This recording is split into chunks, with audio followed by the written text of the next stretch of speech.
Hello भाई, प्रणाम। मैं जितेंद्र बाबा आप लोग को धन्यवाद करता हूँ।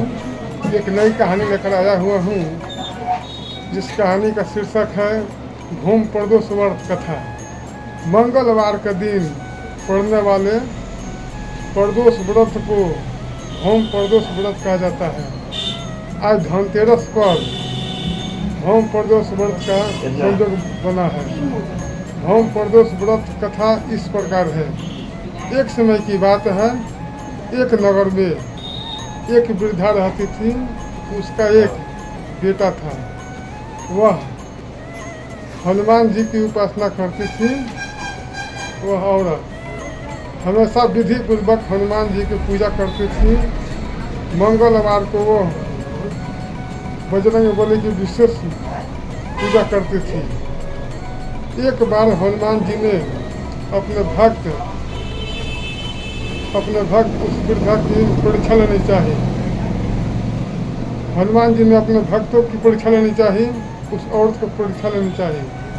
वे एक साधु का भेष धारण करके उस औरत के घर आ गए। उन्होंने आवाज़ लगाते हुए कहा कि कोई है हनुमान जी के भक्त जो उनकी इच्छा को पूर्ण कर सकता है। जब उनकी आवाज़ उस वृद्धा की कान में पड़ी तो वह जल्दी से घर से बाहर आई। उसने साधु को प्रणाम किया और कहा कि आप अपनी इच्छा बताएं।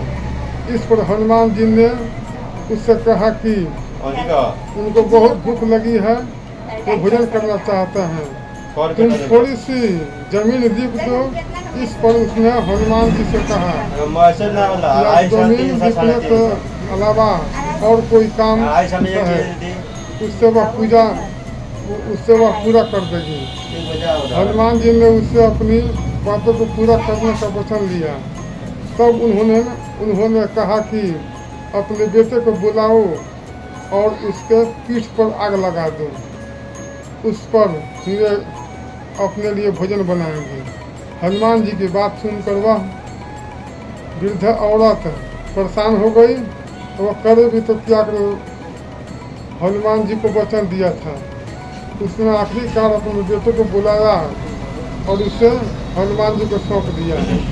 हनुमान जी ने उसके बेटे को जमीन पर लिटा दिया और वृद्धा उनकी पीठ पर आग लगाई और वह वृद्धा आग लगाकर घर में चली गई। कुछ समय के बाद साधु के भेष में फिर हनुमान जी आए। वह घर से बाहर आई तो हनुमान जी ने कहा कि उनका भोजन बन गया है, बेटे को बुलाओ ताकि वह अभी भोग लगा ले। इस पर वृद्धा ने कहा कि आप ऐसा कहकर और मुझको कष्ट न दीजिए। लेकिन हनुमान जी ने अपनी बात पर अडिग अड़े रहे। तब उसने अपने बेटे को भोजन के लिए पुकारा। तब वह अपनी माँ के पास आ गया।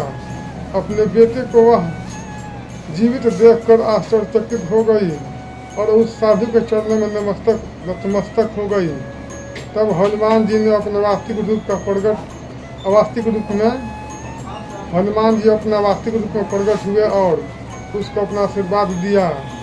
और इस कथा को हर मंगलवार को 21 बार सुनने से आपकी सारी मनोकामनाएं पूर्ण होगी।